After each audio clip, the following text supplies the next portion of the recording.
जिन आतंकियों ने भारत की महिलाओं का सिंदूर छीना था। सब ठीक चल रहा है? लाइफ आप कुछ कह रहे हैं? ओके।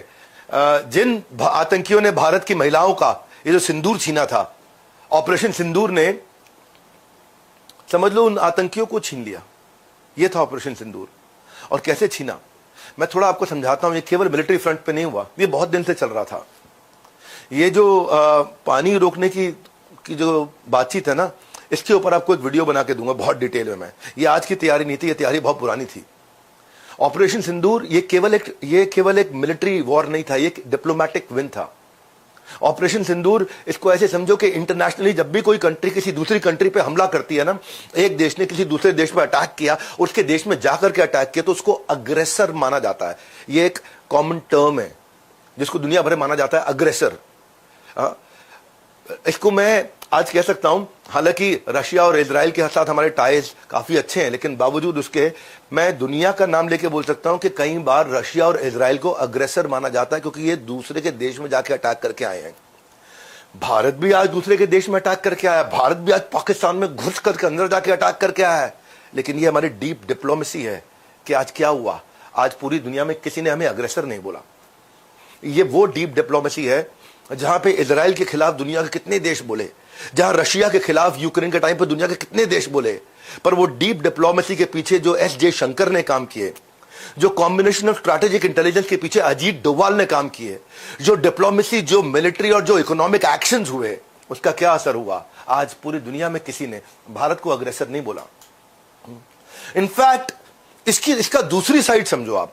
मैं इस वॉर का इंडिया और पाकिस्तान का financial, economic, business, global, sociological, ecological वो इंपैक्ट भी दूंगा आपको। मैं इन वीडियोस में शेयर करूंगा।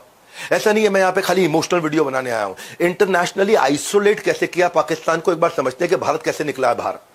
भारत के बाहर निकलने की कहानी को देखो आप, तैयारी को देखो। ये तैयारी जो जिस तरह से ये करते हैं ना, गोरिल्ला वॉरफेयर, जिस तरह से करते हैं, हिडन वॉर, प्रॉक्सी वॉरफेयर करते हैं, क्योंकि सामने से तो लड़ नहीं सकते ना, तो 4-4, 8-8 आतंकी भेजते हैं, सामने से लड़ नहीं सकते, ये से बोलते हैं प्रॉक्सी वॉर। ये हमने क्या किया, हमने टेररिज्म के कंसर्न्स को रेज किया यूनाइटेड नेशंस में, यूनाइटेड नेशंस के IMF, वर्ल्ड बैंक में, जिसकी अभी मीट है, जो इंटरनेशनल मॉनेटरी फंड है, जिसने कंसीडर किया था इसको कुछ बिलियन डॉलर देने के लिए, जिसमें से अब कुछ पैसा मिलने वाला था और जिसको जाकर के पूरा जोर लगा के फिर रोका जाएगा ब्रिक्स में।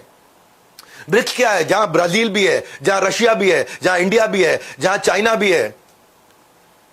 या ब्रिक्स में जाकर के भी यहां प्रेशर डाला जाता है, क्योंकि ब्रिक्स के टाइम पर जब कोई मीटिंग होती है तो ये खाली 5 देश नहीं आते हैं, इनके साथ इनवाइटी कंट्रीज भी आते हैं। और इनवाइटी कंट्रीज में हमारा बाजू वाला ना, एक बाजू वाला चाइना, वो वहां पे इनवाइटी कंट्रीज है, पाकिस्तान को लेके आता है। और पाकिस्तान के आने का एक मतलब यह भी हुआ कि वो फिर आकर के वहां पे वोटिंग राइट में पार्टिसिपेट कर पाता है। सार्क के अंदर बहुत प्रेशर डाला, जो साउथ एशियन रिपब्लिक कंट्रीज जो है सारी, ये जो हमारा आपस में जो जिसमें कौन कौन, इंडिया, पाकिस्तान, नेपाल, बर्मा, बांग्लादेश, भूटान, श्रीलंका, मालदीव, इन सब देशों का जो जोड़ है, इसको बोलते हैं सार्क। यहां पे प्रेशर डाला।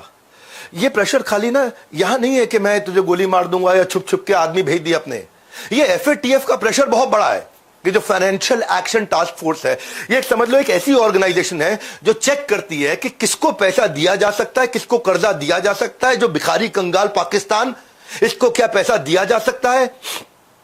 तो जो व्हाइट लिस्ट कंट्रीज होती है उनको खुलेआम लोग पैसा देते हैं, जैसे स्टॉक मार्केट में AAA रेटिंग की कंपनी होती है।